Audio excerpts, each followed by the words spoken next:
kahit gaano karaming kalsada ang ilalagay natin, kahit karaming flyover, kahit gaano karaming bypass road ang gawin natin, hindi makakahabol yan.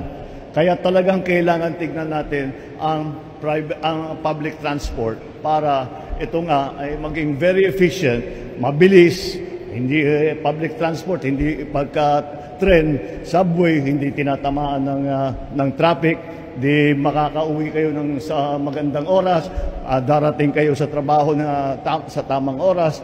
National government can plan everything that we want, but we have to have the cooperation of the local governments to understand what the problems are in your place, what the possible solutions are, and how we bring it all together into one complete system which we can monitor and which we can regulate. Dahil ang traffic hindi ganun kasimple. Sasabihin, dito maraming traffic, maglagay tayo ng kalsada dyan. Pagka alas 6 hanggang alas 8, matraffic yan.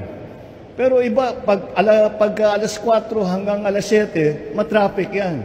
Pero sa ibang oras ng araw, hindi naman matraffic. Kaya nagbabago rin. Kaya kailangan na monitor ng mabuti.